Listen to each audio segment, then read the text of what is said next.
शरण अथर्वा विश्रम। गुरुजी ने मुझे सुंदर उपदेश दिया। फिर प्रजा मंत्री आदि सभी को यही सम्मत है। माता ने भी उचित समझकर ही आज्ञा दी है और मैं भी अवश्य उनको सिर चढ़ाकर वैसा ही करना चाहता हूँ, क्योंकि गुरु पिता माता स्वामी और सुहद मित्र की वाणी सुनकर प्रसन्न मन से उसे अच्छी समझकर करना मानना चाहिए। उचित अनुचित का विचार करने से धर्म जाता है और सिर पर पाप का भार चढ़ता है। आप तो मुझे वही सरल शिक्षा दे रहे हैं जिसके आचरण करने में मेरा भला हो। यद्यपि मैं इस बात को भली भांति समझता हूँ, तथापि मेरे हृदय को संतोष नहीं होता।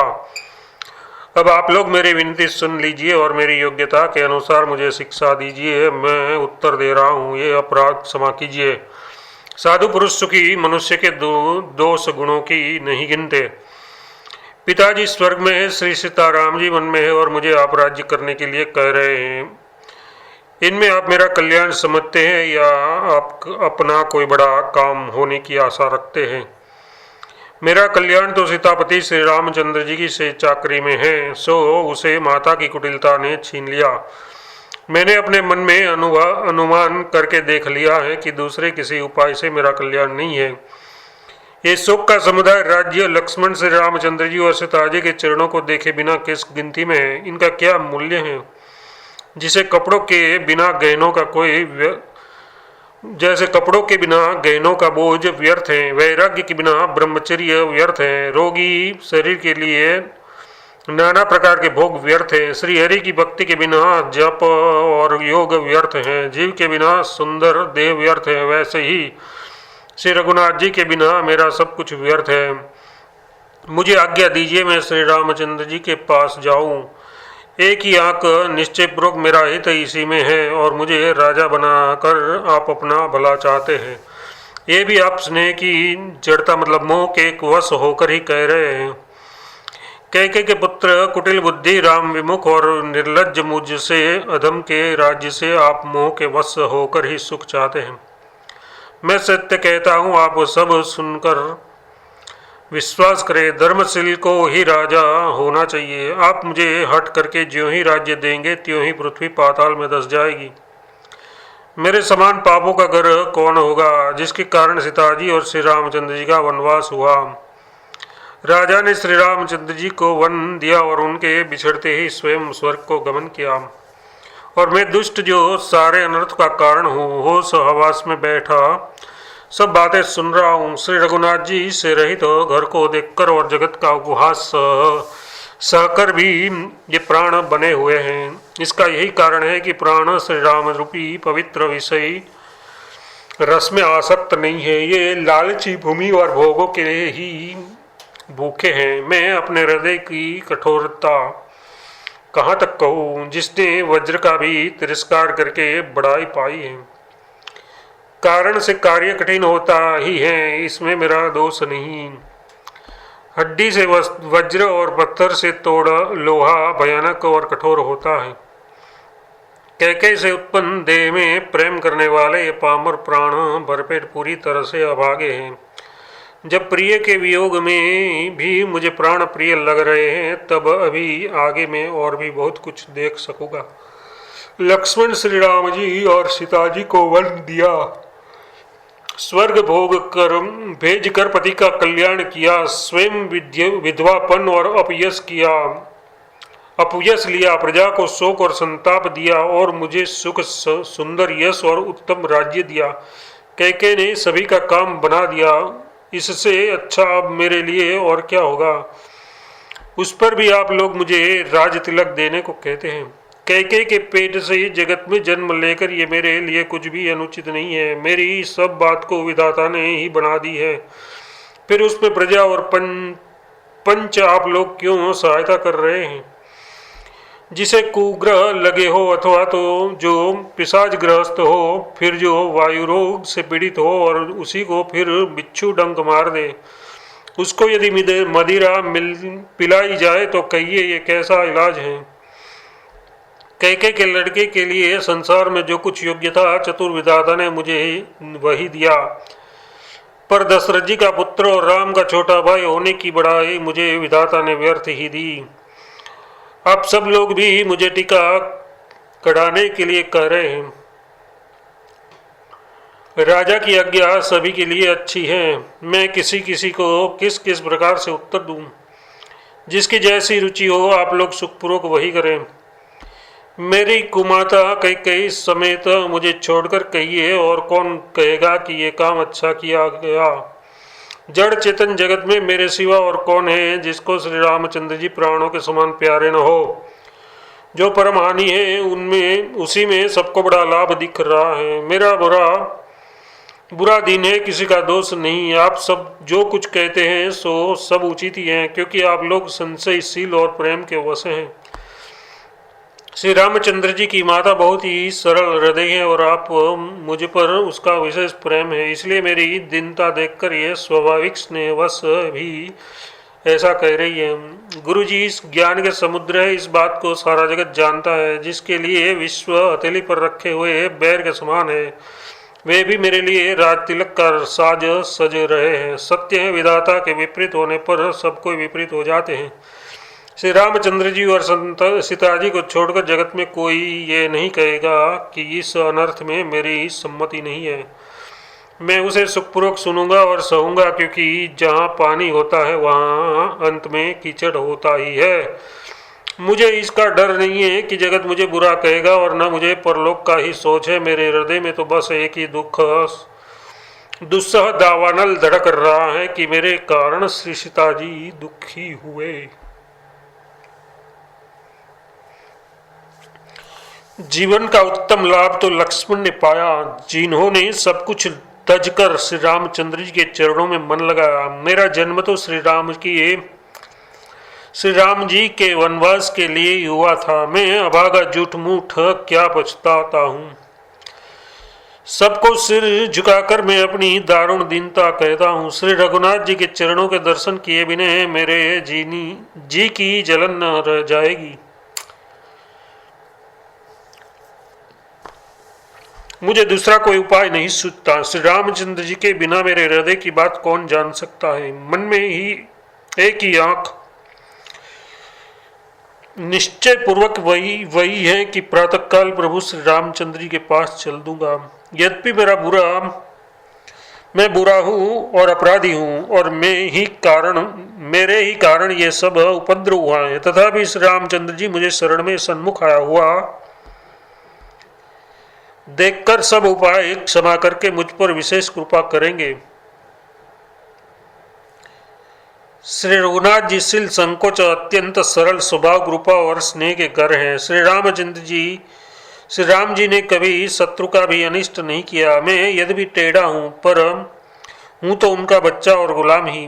आप पंच सब लोग भी इसमें मेरा कल्याण मानकर सुंदर वाणी से आज्ञा और आशीर्वाद दीजिए, जिसमें मेरी विनती सुनकर और मुझे अपना दास जानकर श्री रामचंद्र जी राजधानी को लौटावे। यद्यपि मेरा जन्म कुमाता से हुआ है और मैं दुष्ट तथा सदा दोष युक्त भी हूँ, तो भी मुझे श्री रामचंद्र जी का भरोसा है कि वे मुझे अपना जानकर त्यागेंगे नहीं। भरत जी के वचन सबको प्यारे लगे, मानो वे श्री रामचंद्र जी के प्रेम रूपी अमृत में पगे हुए थे। श्री राम वियोग रूपी भीषण विष से सब लोग जले हुए थे। वे मानो बीज सहित मंत्र को सुनते ही जाग उठे। माता, मंत्री, गुरु, नगर के स्त्री पुरुष सभी स्नेह के कारण बहुत ही व्याकुल हो गए। सब भरत जी को सराह कर कहते हैं कि आपका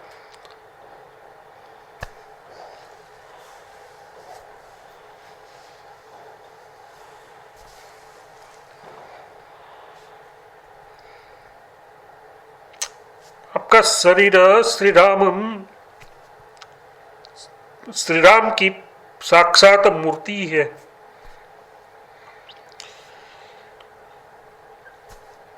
हे तात भरत, आप ऐसा क्यों न कहे। श्री राम जी को आप प्राणों के समान प्यारे हैं।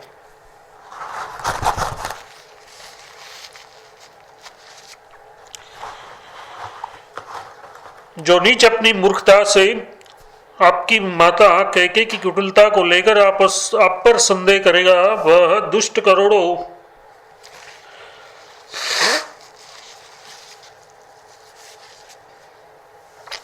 पुरखों सहित 100 कल्पों तक नरक में घर में निवास करेगा।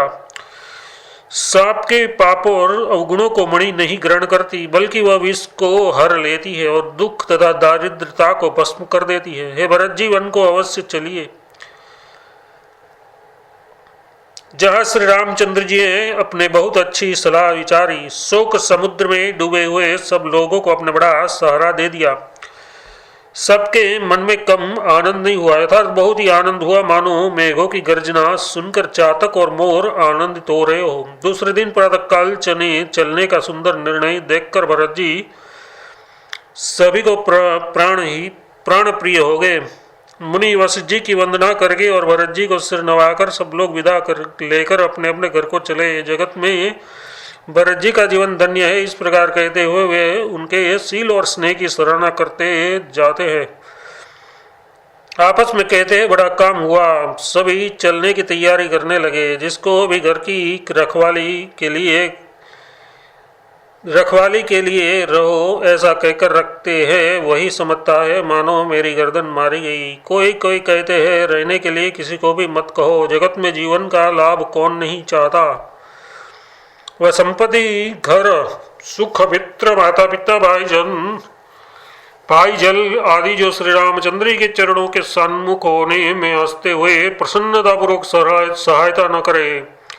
घर घर लोग अनेकों प्रकार की सवारियां सजा रहे हैं। हृदय में बड़ा हर्ष है कि सवेरे चलना है। भरत जी ने घर जाकर विचार किया कि नगर, घोड़े, हाथी, महल, खजाना आदि सारी संपत्ति श्री रघुनाथ जी के हैं। यदि उनकी रक्षा की व्यवस्था किए बिना उसे ऐसे ही छोड़कर चल दूं तो परिणाम में मेरी भलाई नहीं है, क्योंकि स्वामी का द्रोह सब पापों में शिरोमणि श्रेष्ठ है। सेवक वही है जो स्वामी का हित करे, चाहे कोई करोड़ों दोष क्यों न दे। भरत जी ने ऐसा विचार करके ऐसे विश्वास पात्र सेवकों को बुलाया जो कभी स्वप्न में भी अपने धर्म से नहीं डगे थे। भरत जी ने उनको सब भेद समझाकर फिर उत्तम धर्म बतलाया और जो जिस योग्य था उसे उसी काम पर नियुक्त कर दिया। सब व्यवस्था करके रक्षकों को रखकर भरत जी राम माता कौशल्या के पास गए। स्नेह के सुजान, प्रेम के तत्व को जानने वाले भरत जी ने सब माताओं को आर्त दुखी जानकर उनके लिए पालकियां तैयार करने तथा सुखासन यान सुखपाल सजाने के लिए कहा। नगर के नर नारी चकवे चाकवी की भांति हृदय में अत्यंत आर्त होकर प्रातः काल का होना चाहते हैं। सारी रात जागते जागते सवेरा हो गया। तब भरत जी ने चतुर मंत्री को बुलाया और कहा, तिलक का सब सामान ले चलो। वन में ही मुनि वशिष्ठ जी श्री रामचंद्र जी को राज्य देंगे, जल्दी चलो। ये सुनकर मंत्रियों ने वंदना की और तुरंत घोड़े, रथ और हाथी सजवा दिए। सबसे पहले मुनिराज वशिष्ठ जी अरुंधति और अग्निहोत्र की सब सामग्री सहित रथ पर सवार होकर चले। फिर ब्राह्मणों के समूह जो सबके सब तपस्या और तेज के भंडार थे, अनेकों सवारियों पर चढ़कर चले। नगर के सब लोग रथों को सजा सजाकर चित्रकूट को चल पड़े, जिनका वर्णन नहीं हो सकता। ऐसे सुंदर पालकियों पर चढ़ चढ़कर सब रानियां चली। विश्वास पात्र सेवकों को सब नौकर और सबको आदरपूर्वक रवाना करके तब श्री रघुनाथ सीता राम जी के चरणों को स्मरण करके भरत शत्रुघ्न दोनों भाई चले। श्री रामचंद्र जी के दर्शन के वश में हुए दर्शन की अन्य लालसा से सब नर नारी ऐसे चले मानो प्यारे हाथी हथनी जल को तक्कर बड़ी तेजी से बावले से हुए जा रहे हो। श्री सीता राम जी सब सुखों को छोड़कर वन में हैं। मन में ऐसा विचार करके छोटे भाई शत्रुघ्न सहित भरत जी पैदल ही चले जा रहे हैं।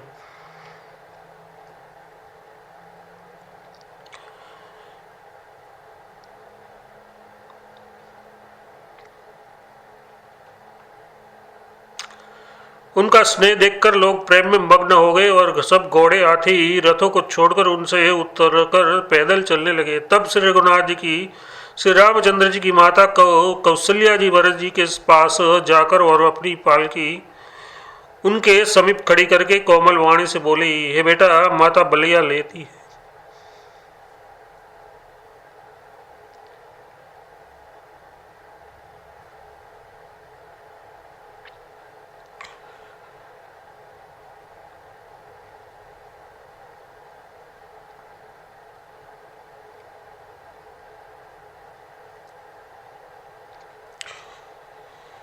तुम रथ पर चढ़ जाओ, नहीं तो सारा प्यारा परिवार दुखी हो जाएगा। तुम्हारे पैदल चलने से सभी लोग पैदल चलेंगे। सुख के मारे सब दुबले हो रहे हैं। पैदल रास्ते के पैदल चलने के योग्य नहीं है।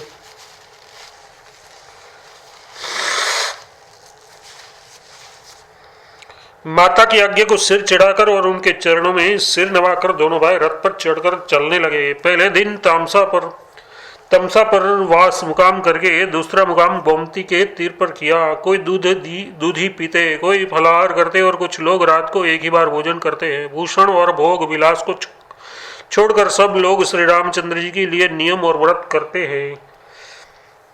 रात भर सई नदी के तीर पर निवास करके सवेरे वहां से चल दिए और वो सब श्रृंगवेरपुर के समीप जा पहुंचे। श्री निषाद राज जी ने सब समाचार सुने तो वह दुखी होकर हृदय में विचार करने लगा, क्या कारण है जो भरत वन को जा रहे हैं। मन में कुछ कपट भाव अवश्य है। यदि मन में कुटिलता न हो तो साथ में सेना क्यों ले चले हैं। समझते हैं कि छोटे भाई लक्ष्मण जी सहित श्री राम को मारकर सुख से निष्कंटक राज्य करूंगा। भरत ने हृदय में राजनीति को स्नान नहीं दिया, राजनीति का विचार नहीं किया। तब पहले तो कलंक ही लगा था, अब तो जीवन से भी हाथ धोना पड़ेगा। संपूर्ण देवता और दैत्य वीर जुट जाए तो भी श्री राम को रण में जीतने वाला कोई नहीं है। भरत जो ऐसा कर रहे हैं इसमें आश्चर्य ही क्या। विष की बेल अमृत फल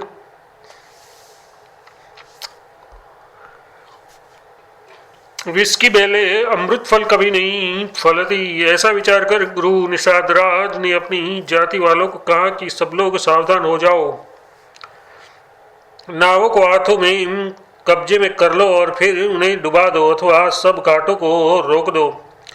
सुसज्जित होकर घाटों को रोक लो और सब लोग मरने के साथ साज सजा लो। यथार्थ भरत से युद्ध में लड़कर मरने के लिए तैयार हो जाओ। मैं भरत से सामने मैदान में लोहा लूंगा, मुठभेड़ करूंगा और जीते जी उन्हें गंगा पार न उतरने दूंगा।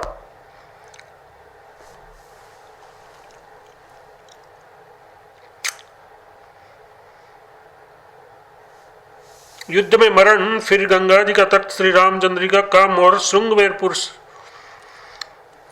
और शरणभंगुर शरीर जो चाहे जब नाश हो जाए। भरत श्री राम के भाई और राजा, उनके हाथों से मरना और मैं निज सेवक, बड़ी भाग्य से ऐसी मृत्यु मिलती है।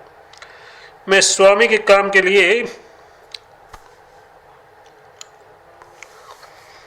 रण में लड़ाई करूंगा और 14 लोगों को अपने यश में उज्जवल कर दूंगा। श्री रघुनाथ जी के निमित्त प्राण त्याग दूंगा। मेरे तो दोनों ही हाथों में आनंद के लड्डू ही है। यथार्थ जीत गया तो राम सेवक का यश प्राप्त करूंगा और मारा गया तो श्री रामचंद्र जी की नित्य सेवा प्राप्त करूंगा। साधु के समाज में जिनकी गिनती नहीं है और श्री रामचंद्र जी के भक्तों में जिनका स्थान नहीं है, वह जगत में पृथ्वी का भार होकर व्यर्थ ही जीता है। वह माता के यौवन रूपी वृक्ष के काटने के लिए कुहाड़ा मात्र है।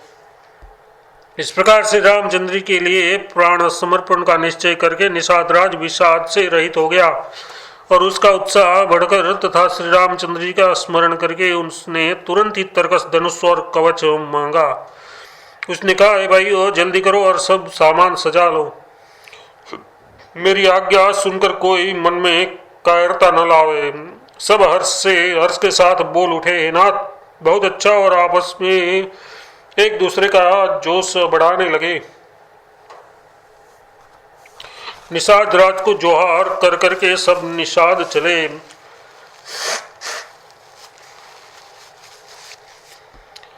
सभी बड़े सूरवीर हैं और संग्राम में लड़ना उन्हें बहुत अच्छा लगता है। श्री रामचंद्र जी के चरण कमलों की जुतियों का स्मरण करके उन्होंने बाथिया मतलब छोटे छोटे तरकस बांधकर धनुहियों, छोटे छोटे धनुषों पर प्रत्यंचा चढ़ाई।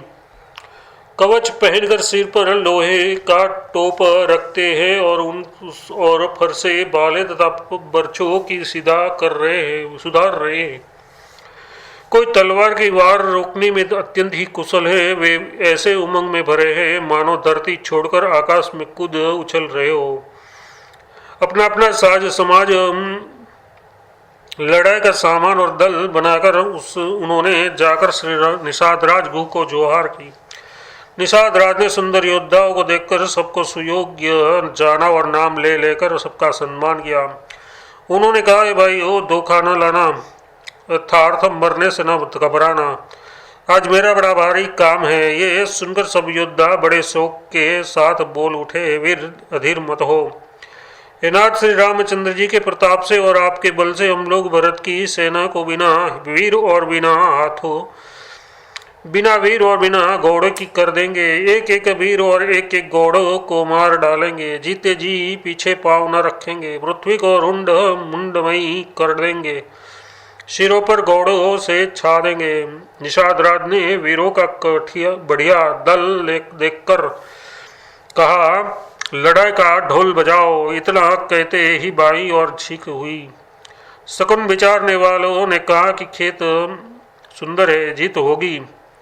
एक बूढ़ों ने शकुन विचार कर कहा, भरत से मिल लीजिए, उनसे लड़ाई नहीं होगी। भरत श्री रामचंद्र जी को मनाने जा रहे हैं। शकुन ऐसा कह रहा है कि विरोध नहीं है। ये सुनकर निषाद राजगुरु ने कहा, बूढ़ा ठीक कह रहा है। जल्दी में कि बिना विचारे कोई काम करके मूर्ख लोग पछताते हैं। भरत जी का शील स्वभाव बिना समझे और बिना जाने युद्ध करने में हित की बहुत हानि है। अतः एवं हे वीरो, तुम लोग इकट्ठे होकर सब घाटों को रोक लो। मैं जाकर भरत जी से मिलकर उनका भेद लेता हूँ। उनका भाव मित्रता का है या शत्रु का या उदासीन का, ये जानकर तब आकर वैसा उसी के अनुसार प्रबंध करूंगा। उसके सुंदर स्वभाव से मैं उनके स्नेह को पहचान लूंगा। वैर और प्रेम छिपाने से नहीं छिपते। ऐसा कहकर वह भेंट का सामान सजाने लगा। उसने कंद मूल फल पक्षी और हिरणे मंगाए। कहार लोग पुरानी और मोटी पहिना नामक मछलियों के भार भर कर लाए। भेंट का सामान सजाकर मिलने के लिए चले तो मंगलदायक शुभ सुकन मिले। निषाद राज ने मुनिराज वशिष्ठ जी को देखकर अपना नाम बतलाकर दूर से ही दंडवत प्रणाम किया। मुनीश्वर वशिष्ठ जी ने उनको राम का प्यारा जानकर आशीर्वाद दिया और भरत जी को समझाकर कहा कि ये श्री राम जी का मित्र है, ये श्री राम का मित्र है। इतना सुनते ही भरत जी ने रथ त्याग दिया। वे रथ से उतरकर प्रेम में उमंगते हुए चले। निषाद राज गुह ने अपना गांव, जाति और नाम सुनाकर पृथ्वी पर माथा टेककर जोहार की। दंडवत करते देखकर भरत जी ने उठाकर उनको छाती से लगा लिया। हृदय में प्रेम समाता नहीं है, मानो स्वयं लक्ष्मण जी से भेंट हो गई हो। भरत जी गुह को अत्यंत प्रेम से गले लगा रहे हैं। प्रेम की रीति को सब लोग सिहा रहे हैं, ईर्षा पूर्वक प्रशंसा कर रहे हैं। मंगल की मूल धन्य धन्य की ध्वनि करके देवता उनकी सराहना करते हुए फूल बरसा रहे हैं। वे कहते हैं, जो लोग और वेद दोनों में सब प्रकार से नीचा माना जाता है, जिनकी छाया के छू जाने से भी स्नान करना होता है,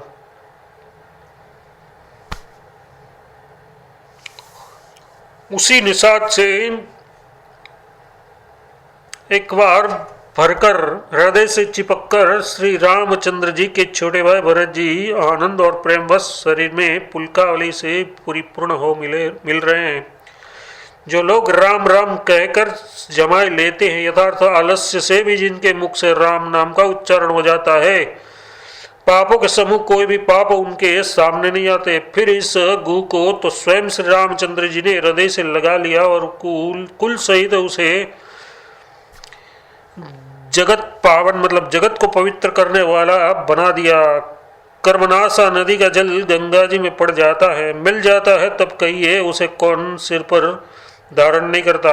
जगत जानता है कि उल्टा नाम मरा मरा जपते जपते वाल्मीकि जी ब्रह्म के समान हो गए। मूर्ख और पामर चंडाल सबर खस, यवन, कौल और किरात भी राम नाम कहते ही परम पवित्र और त्रिभुवन में विख्यात हो जाते हैं। इसमें कोई आश्चर्य नहीं है, युग युगांतर में यही रीति चली आती रही है। श्री रघुनाथ जी के ने किसको बढ़ाई नहीं दी। इस प्रकार देवता राम नाम की महिमा कह रहे हैं और उसे सुन सुनकर अयोध्या के लोग सुख पा रहे हैं। राम सखा निषाद राज के से प्रेम के साथ मिलकर भरत जी ने कुशल मंगल और क्षेम पूछी। भरत जी का शील और स्नेह प्रेम देखकर निषाद उस समय विधेय हो गया। प्रेम मुग्ध होकर देह की सुध भूल गया। उसके मन में संकोच, प्रेम और आनंद इतना बढ़ गया कि वह खड़ा खड़ा टकटकी लगाए भरत को देख रहा है। फिर धीरज धरकर भरत जी के चरणों की वंदना करके प्रेम के साथ हाथ जोड़कर विनंती करने लगा, हे प्रभु, कुशल के मूल, आपके चरण कमलों के दर्शन कर मैंने तीनों लोकों में अपना कुशल जान लिया। अब आपके परम अनुग्रह से करोड़ों कुलों मतलब पीढ़ियों सहित मेरा मंगल कल्याण हो गया। मेरी करतूत और कुल को समझकर और प्रभु श्री रामचंद्र जी की महिमा को मन में देखकर विचार कर यथार्थ कहा तो मैं नीच जाति और नीच कर्म करने वाला जीव, और कहा अनंत कोटि ब्रह्मांडों के स्वामी भगवान श्री रामचंद्र जी, पर उन्होंने मुझ जैसे नीच को भी अपनी अहेतु की कृपावश अपना लिया। ये समझकर जो रघुवीर श्री राम जी के चरणों का भजन नहीं करता वह जगत में विधाता के द्वारा ठगा गया है। मैं कपटी, कायर, कुबुद्धि और कुजाति हूँ और लोक वेद दोनों से सब प्रकार से बाहर हूँ, पर जब से श्री रामचंद्र जी ने मुझे अपनाया है तभी से मैं विश्व का भूषण हो गया। निषाद राज की प्रीति को देखकर और सुंदर विनय सुनकर फिर भरत जी के छोटे भाई शत्रुघ्न जी उनसे मिले। फिर निषाद ने अपना नाम ले लेकर सुंदर, नम्र और मधुर वाणी से सब रानियों को आदरपूर्वक जोहार की। रानियां उसे लक्ष्मण जी के समान समझकर आशीर्वाद देती है कि तुम 100 लाख वर्षों तक सुखपूर्वक जियो। नगर के स्त्री पुरुष निषाद को देखकर ऐसे सुखी हुए मानो लक्ष्मण जी को देख रहे हो। सब कहते हैं कि जीवन का लाभ तो इसने पाया है जिसे कल्याण स्वरूप से रामचंद्र जी ने भुजाओं में बांधकर गले लगाया है। निषाद अपने भाग्य की बड़ाई सुनकर मन में परम आनंदित हो सबको अपने साथ लिवा ले चला। उसने अपने सब सेवकों को इशारे से कह दिया, वे स्वामी का रुख पाकर चले और उन्होंने घरों में, वृक्षों के नीचे, तालाबों पर तथा बगीचों और जंगलों में ठहरने के लिए स्थान बना दिया। भरत जी ने जब श्रृंगवेरपुर को देखा तब उनके सब अंग प्रेम के कारण शिथिल हो गए। वे निषाद को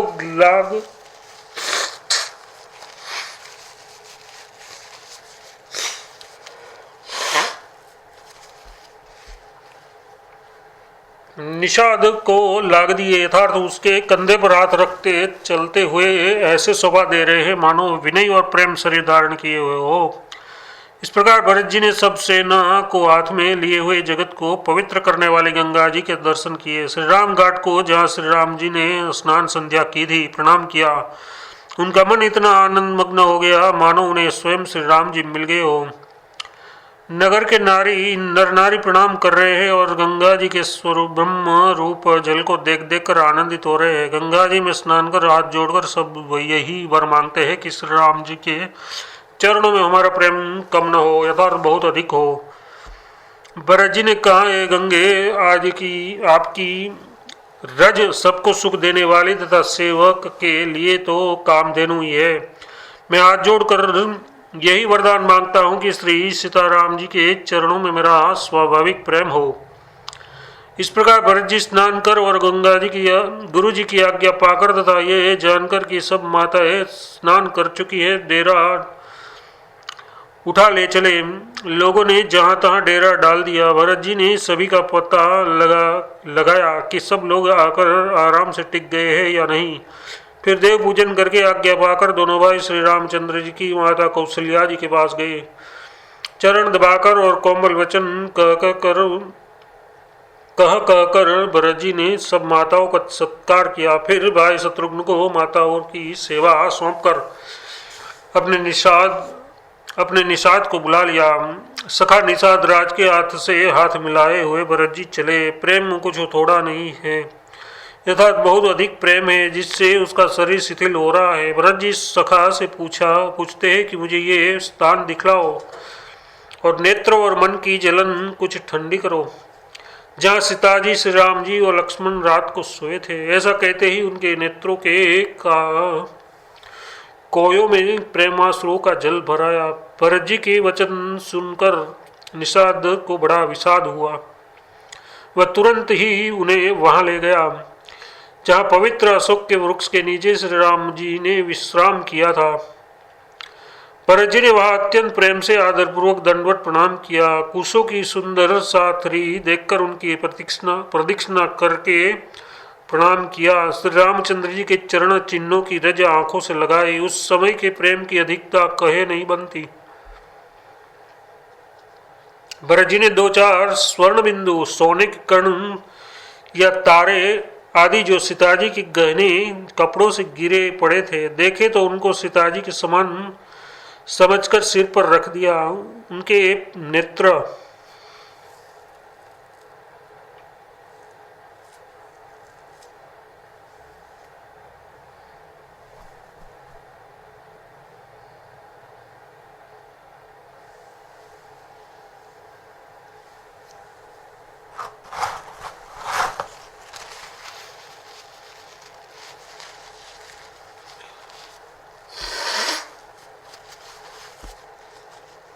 उनके नेत्र प्रेमाश्रु के जल से भरे हैं और हृदय में ग्लानी भरी हैं। वे सखा से सुंदर वाणी में ये वचन बोले, ये स्वर्ण के कर्ण या तारे भी सीताजी की विरह से ऐसे हित स्त्रीहित मतलब शोभाहीन एवं क्रांतिहीन हो रहे हैं, जैसे राम वियोग में अयोध्या के नर नारी विहीन शोक के कारण क्षीण हो रहे हैं। जिन सीताजी के पिता राजा जनक है, इस जगत में भोग और योग दोनों ही जिनकी मुट्ठी में है, उन जनक जी को मैं किसकी उपमा दूं? सूर्यकुल के सूर्य राजा दशरथ जी, जिनके ससुर है, जिनको अमरावती के स्वामी इंद्र भी सराहते थे, ईर्षापूर्वक उनके जैसा ऐश्वर्य और प्रताप पाना चाहते थे, और प्रभु श्री रामचंद्र जी जिनके प्राणनाथ हैं, जो इतने बड़े हैं कि जो कोई भी बड़ा होता है वह श्री रामचंद्र जी की दी हुई बड़ाई से ही होता है। उन श्रेष्ठ पतिव्रता स्त्रियों में शिरोमणि सीताजी की साथरी मतलब कुश सैया देखकर मेरा हृदय हरा कर दहल कर फट नहीं जाता है। शंकर, ये वज्र से भी अधिक कठोर है। मेरे भाई, छोटे भाई लक्ष्मण बहुत ही सुंदर और प्यार करने योग्य है। ऐसे भाई न तो किसी के हुए न है न होने के ही हैं। जो लक्ष्मण अवध के लोगों को प्यारे, माता पिता के दुलारे और श्री सीता राम जी के प्राण प्यारे हैं, जिनकी कोमल मूर्ति और सुकुमार स्वभाव है, जिनके शरीर में कभी गर्म हवा भी नहीं लगी, वे वन में सब प्रकार की विपत्तियां सह रहे हैं। हाय, इस मेरी छाती ने कठोरता में करोड़ों वज्रों का भी निरादर कर दिया, नहीं तो ये कभी भी फट गई होती। श्री रामचंद्र जी ने जन्म अवतार लेकर जगत को प्रकाशित तो परम सुशोभित कर दिया। वे रूप, शील, सुख और समस्त गुणों के समुद्र है। पूर्ववासी, कुटुंबी, गुरु, पिता, माता सभी को श्री रामचंद्र जी का स्वभाव सुख देने वाला है।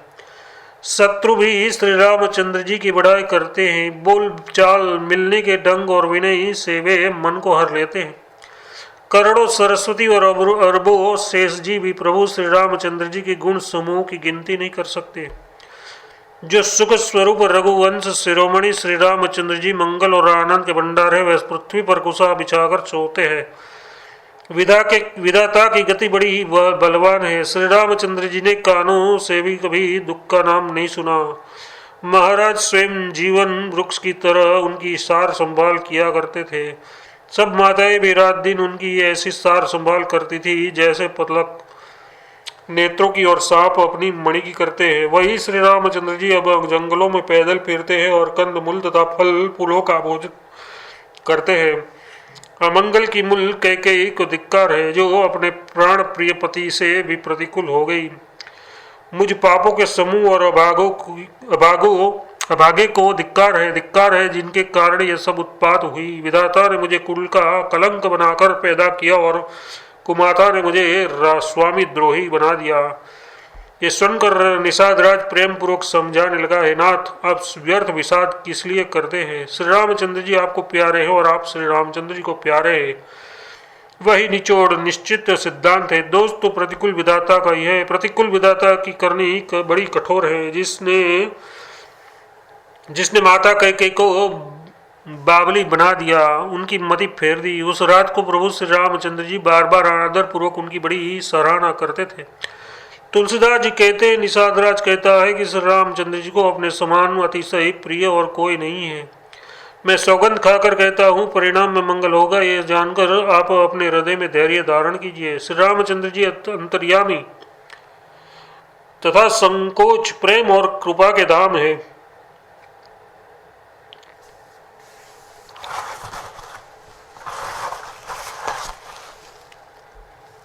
ये विचार कर और मन में दृढ़ता लाकर चलिए और विश्राम कीजिए। सखा के वचन सुनकर हृदय में धीरज धरकर श्री रामचंद्र जी का स्मरण करते हुए भरत जी डेरे को चले।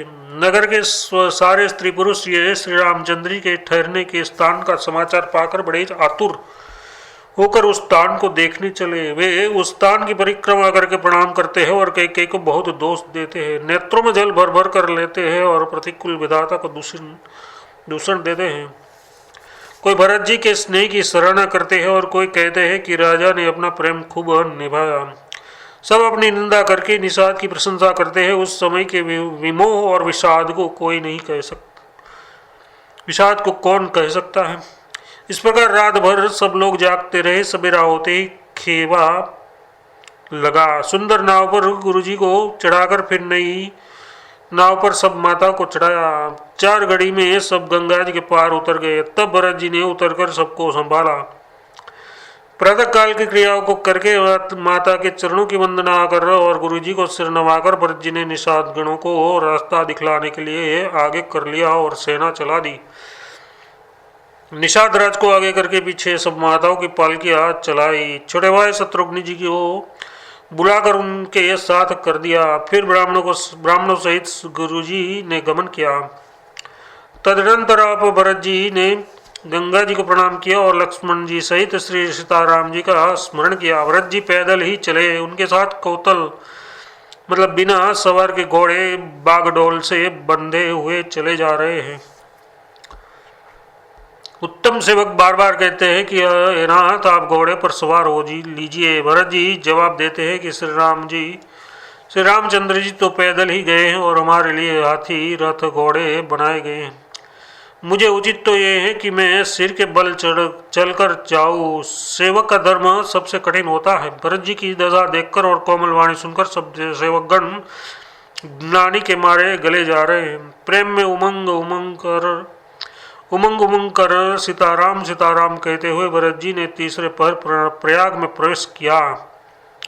उनके चरणों में छाले कैसे चमकते हैं, जैसे कमल की कली पर ओसों की बूंदे चमकती हो। भरत जी आज पैदल ही चल कर आते हैं। ये समाचार सुनकर सारा समाज दुखी हो गया। जब भरत जी ने ये पता पा लिया कि सब लोग स्नान कर चुके, तब त्रिवेणी पर आकर उन्हें प्रणाम किया। फिर विधिपूर्वक गंगा यमुना के श्वेत और श्याम जल में स्नान किया और दान देकर वो ब्राह्मणों को सम्मान किया। श्याम और सफेद यमुना जी और गंगा जी की लहरों को देखकर भरत जी का शरीर पुलकित हो उठा और उन्होंने हाथ जोड़कर कहा, ये तीर्थराज, आप समस्त कामनाओं को पूर्ण करने वाले हैं। आपका प्रभाव वेदों में प्रसिद्ध और संसार में प्रकट है। मैं अपना धर्म न मांगने का क्षत्रिय धर्म त्याग कर अपने भीख मांगता हूँ, आपसे भीख मांगता हूँ। आर्त मनुष्य कौन सा कुकर्म नहीं करता? ऐसा हृदय में जानकर सुजान उत्तम दानी जगत में मांगने वाले की वाणी को सफल किया करते हैं। यथार्थ वह जो मांगता है वो सो दे देते हैं। मुझे न अर्थ की रुचि इच्छा है, न धर्म की, न काम की और न मोक्ष की ही चाहता हूँ। जन्म जन्म में मेरा श्री रामचंद्र जी के चरण में प्रेम हो, बस यही वरदान मांगता हूँ, दूसरा कुछ नहीं। स्वयं श्री रामचंद्र जी भी भले ही मुझे कुटिल समझे और लोग मुझे गुरुद्रोही तथा स्वामीद्रोही भले ही कहे, पर श्री सीताराम जी के चरणों में मेरा प्रेम अपना आपकी कृपा से दिन दिन बढ़ता ही रहे। मेघ चाहे जन्म भर चातक की सुधि भुला दे और जल मांगने पर वह चाहे वज्र और पत्थर ओले ही गिरावे, पर चातक की रटन घटने से तो उनकी बात ही घट जाएगी, प्रतिष्ठा ही नष्ट हो जाएगी। उसकी तो प्रेम बढ़ने में ही सब तरह से भलाई है। जैसे तपाने से सोने पर अब चमक आ जाती है, वैसे ही प्रियतम के चरणों में प्रेम का नियम निभाने से प्रेमी सेवक का गौरव बढ़ जाता है। भरत जी के वचन सुनकर बीच त्रिवेणी में सुंदर मंगल देने वाली कोमल वाणी हुई। यथार्थ भरत, तुम सब प्रकार से साधु हो, श्री रामचंद्र जी के चरणों में तुम्हारा अगाध प्रेम है, तुम मन व्यर्थ ही मन में ग्लानि कर रहे हो। श्री राम को तुम्हारे समान प्रिय कोई नहीं है। त्रिवेणी के अनुकूल वचन सुनकर भरत जी का शरीर पुलकित हो गया, हृदय में हर्ष छा गया। भरत जी धन्य है कहकर देवता हर्षित होकर फूल बरसाने लगे। तीर्थराज प्रयाग में रहने वाले वानप्रस्थ ब्रह्मचारी, गृहस्थ और उदासीन सन्यासी सब बहुत ही आनंदित हो हैं, पर 10-5 मिलकर आपस में कहते हैं कि भरत जी का प्रेम और शील पवित्र और सच्चा है। श्री रामचंद्र जी के सुंदर गुण समूहों को सुनते हुए वे मुनि श्रेष्ठ भरद्वाज जी के पास आए। मुनि ने भरत जी को दंडवत प्रणाम करते देखा और उन्हें अपना मूर्तिमान सौभाग्य समझा। उन्होंने दौड़कर भरत जी को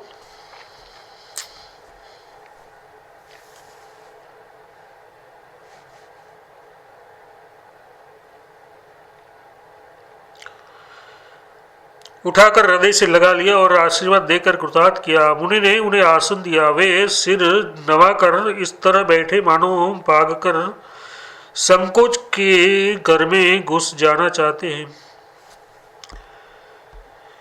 उनके मन में ये बड़ा सोच है कि मुनि कुछ पूछेंगे तो मैं क्या उत्तर दूंगा। भरत जी के सिल और संकोच को देखकर ऋषि बोले, भरत सुनो, हम सब खबर पा चुके हैं, विधाता के कर्तव्य पर कुछ वश नहीं चलता।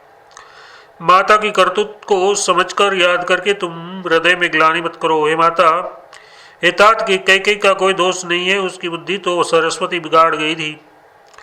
ये कहते भी कोई भला न कहेगा, क्योंकि लोक और वेद दोनों ही विद्वानों को मान्य है। किंतु हे तात, तुम्हारा निर्मल यश गाकर तो लोक और वेद लोग दोनों बढ़ाए पावेंगे। ये लोक और वेद दोनों को मान्य है और सब यही कहते हैं कि पिता जिनको राज्य दे वही पाता है। राजा सत्यव्रती थे, तुमको बुलाकर राज्य देते तो सुख मिलता, धर्म रहता और बढ़ाई होती।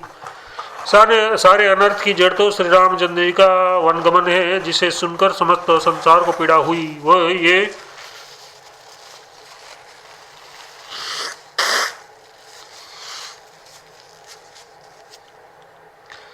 वह श्री राम का वनगमन भी भाविवश हुआ।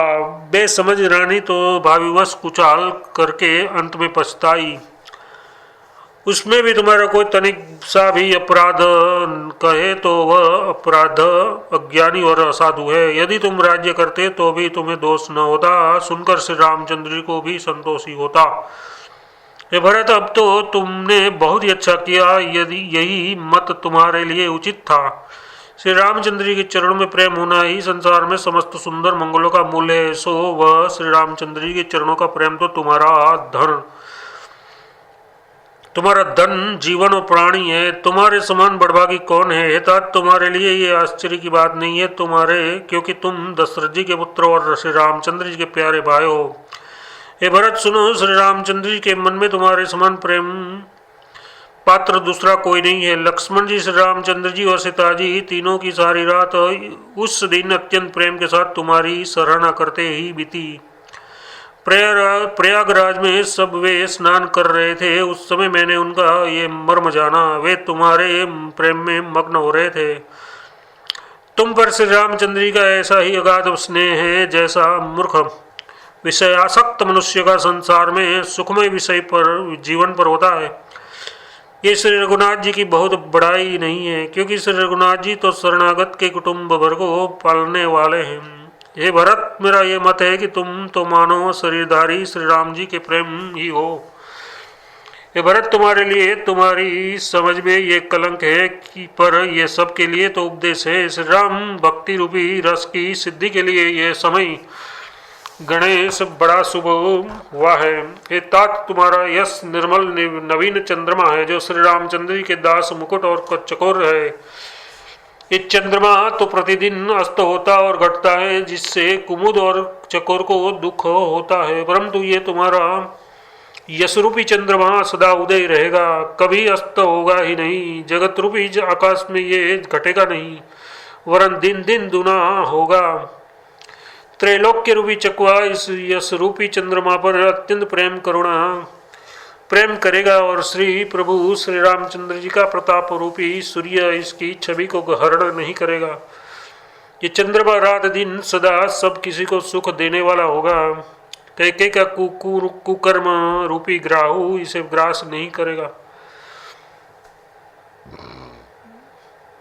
ये चंद्रमा श्री रामचंद्र जी के सुंदर प्रेम रूपी अमृत से पूर्ण है। ये गुरु के अपमान रूपी दोष से दूषित नहीं है। तुमने इस यश रूपी चंद्रमा की सृष्टि करके पृथ्वी पर भी अमृत को सुफल कर लिया। अब श्री राम जी के भक्त इस अमृत से तुप्त हो ले। राजा भगीरथ गंगा जी को लाए, जिन गंगा जी का स्मरण ही समस्त संपूर्ण सुंदर मंगलों की खान है। दशरथ जी के गुण समूह का तो वर्णन ही नहीं किया जा सकता, अधिक क्या, जिनकी बराबरी का जगत में कोई नहीं है, जिनके प्रेम और संकोच शील के वश में होकर स्वयं सच्चिदानंद घन भगवान श्री राम आकर प्रकट हुए, जिन्हें श्री महादेव जी अपने हृदय से नेत्रों से कभी अघाकर नहीं देख पाए। यथार्थ जिनका स्वरूप हृदय में देखते देखते शिव जी कभी तृप्त नहीं हुए, परंतु उनसे भी बढ़कर तुमने कीर्ति रूपी अनुपम चंद्रमा को उत्पन्न किया, जिसमें श्री राम प्रेम ही हिरणे चिन्ह के रूप में बसता है। तात, तुम व्यर्थ ही हृदय में ग्लानि कर रहे हो, पारस पाकर भी तुम दरिद्रता से डर रहे हो। ये भरत सुनो, हम झूठ नहीं कहते, हम उदासीन हैं, किसी का पक्ष नहीं करते। तपस्वी है जिस किसी का मुंह देखी नहीं कहते, और वन में रहते हैं, किसी से कुछ प्रयोजन नहीं रखते। सब साधनों का उत्तम फल हमें लक्ष्मण जी, श्री सीता जी और लक्ष्मण जी, श्री राम और सीता जी का दर्शन प्राप्त हुआ। श्री राम लक्ष्मण सहित सीता लक्ष्मण सहित श्री राम दर्शन रूप उस महान फल का परम फल ये तुम्हारा दर्शन है। प्रयागराज समेत हमारा बड़ा भाग्य है। भरत, तुम धन्य हो, तुमने अपने यश से जगत को जीत लिया है। ऐसा कहकर मुनि प्रेम में मग्न हो गए। भरद्वाज मुनि के वचन सुनकर सभासद हर्षित हो गए। साधु साधु कहकर सराहना करते हुए देवताओं ने फूल बरसाए। आकाश में और प्रयागराज में धन्य धन्य की ध्वनि सुनकर भरत जी प्रेम में मग्न हो रहे हैं। भरत जी का शरीर पुलकित है, हृदय में श्री सीताराम जी हैं और कमल के समान नेत्र प्रेमाश्रु के जल से भरे हैं। वे मुनियों की मंडली को प्रणाम करके गदगद वाणी से बोले, मुनियों का समाज है और फिर तीर्थराज है, यहाँ सच्ची सौगंध खाने से भी भरपूर हानि होती है। इस स्थान में यदि कुछ बनाकर कहा जाए तो इसके समान कोई बड़ा पाप और नीचता न होगी। मैं सच्चे भाव से कहता हूँ कि आप सर्वज्ञ है और श्री रघुनाथ जी हृदय के भीतर की जानने वाले हैं। मैं कुछ भी असत्य कहूँगा तो आपसे और उनसे छिपा नहीं रह सकता। मुझे माता कैकेयी की करनी का कुछ भी सोच नहीं है, और न मेरे मन में इसी भी बात का विषय दुख है कि जगत मुझे नीच समझेगा। न यही डर है कि मेरा परलोक बिगड़ जाएगा, और न पिताजी के मरने का भी मुझे शोक है, क्योंकि उसका सुंदर पुण्य और सुयश विश्व भर में सुगंधित है। उन्होंने उन्होंने श्री राम लक्ष्मण सरीखे पुत्र पाए। फिर जिन्होंने श्री रामचंद्र जी के विरह में अपने क्षणभंगुर शरीर को त्याग दिया, ऐसे राजा के लिए सोच करने का कौन प्रसंग है। सोच इसी बात का है कि श्री रामचंद्र जी, लक्ष्मण जी और सीता जी पैरों में बिना जूते से मुनियों का वेश बनाए वन वन में फिरते हैं। वे वल्कल वस्त्र पहनते हैं, फलों का भोजन करते हैं, पृथ्वी पर कुश और पत्ते बिछाकर सोते हैं और वृक्षों के नीचे निवास करके नित्य सर्दी गर्मी वर्षा और हवा सहते हैं। इसी दुख की जलन से निरंतर मेरी छाती जलती रहती है।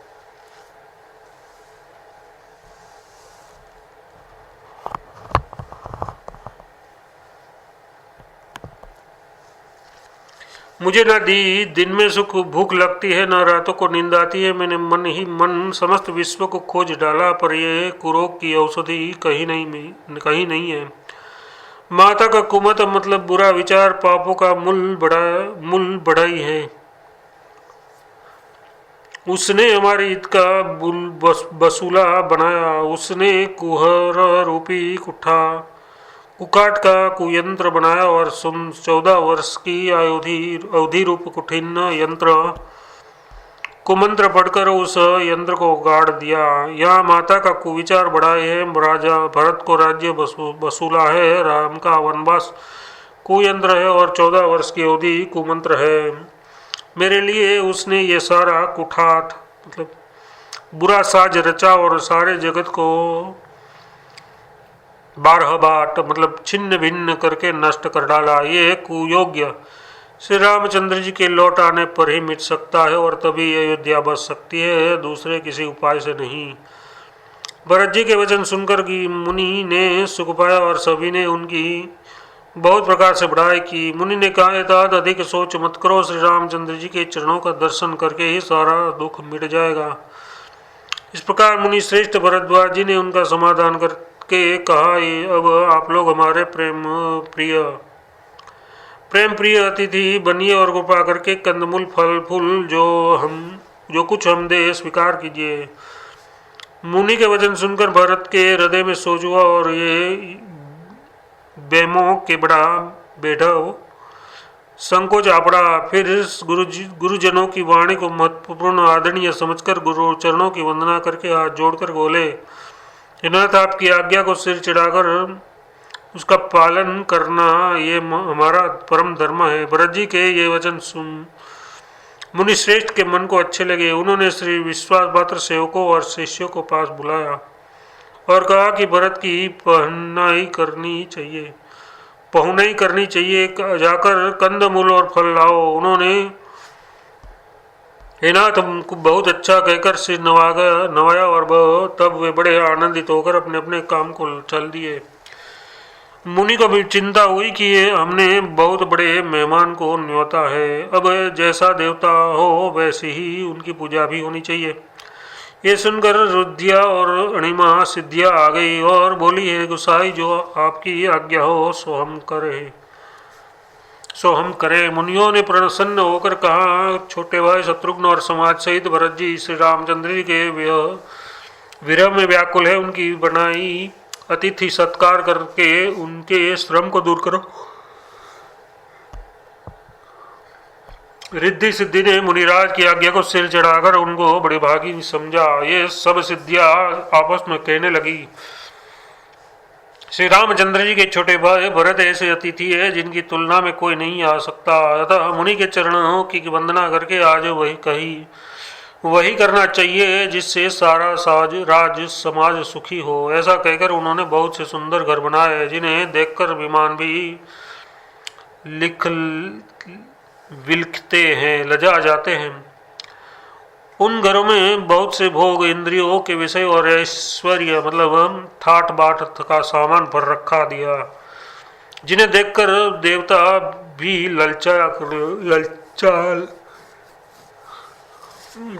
ललचा गए।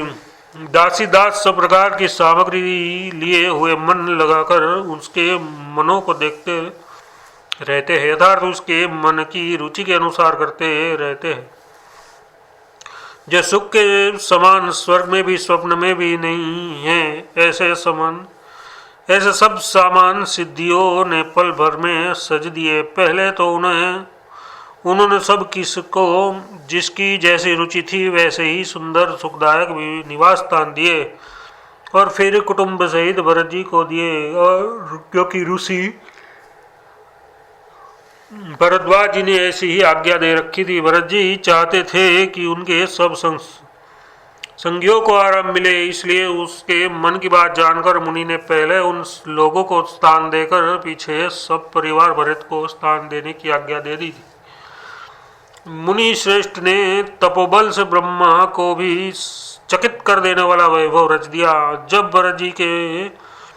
भरत जी ने मुनि के प्रभाव को देखा तो उनके सामने उन्हें इंद्र, वरुण, यम, कुबेर आदि सभी लोकपालों का सुख तुच्छ जान पड़े। सुख की सामग्री वर्णन नहीं हो सकता, जिसे देखकर ज्ञानी लोग भी वैराग्य भूल जाते हैं। आसन, सेज, सुंदर वस्त्र, चंदोवे, वन, बगीचे, भांति भांति के पक्षी और पशु, सुगंधित फल और अमृत के समान स्वादिष्ट फल, अनेकों प्रकार के तालाब, कुएं, बावली आदि निर्मल जलाशय तथा अमृत के भी अमृत सरीखे पवित्र खान पान के पदार्थ थे, जिन्हें देखकर सब लोग संयमी पुरुषों, विरक्त मुनियों की भांति सकुचा रहे हैं। सभी के डेरों में मनोवांछित वस्तु देने वाले कामधेनु और कल्पवृक्ष है, जिन्हें देखकर इंद्र और इंद्राणियों को भी अभिलाषा होती है, उनका भी मन ललचा जाता है। वसंत ऋतु है, शीतल, मंद, सुंदर, 3 प्रकार की हवा चल रही है। सभी को धर्म, अर्थ, काम और मोक्ष चारों पदार्थ सुलभ है। माला, चंदन, स्त्री आदि भोगों को देखकर सब लोग हर्षित और विषाद के वश हो रहे हैं। हर्ष तो भोग सामग्री को और मुनि के तप प्रभाव को देखकर होता है, और विषाद इस बात से होता है कि श्री राम के वियोग में नियम व्रत से रहने वाले हम लोग भोग विलास में क्यों आ फंसे। कहीं इसमें आसक्त होकर हमारा मन नियम व्रतों का न त्याग दे।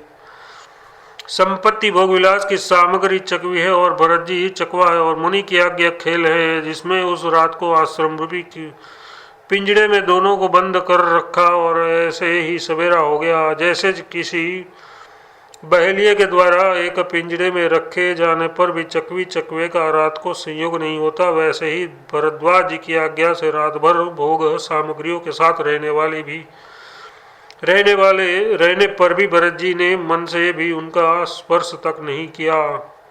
मास पारायण 19वां।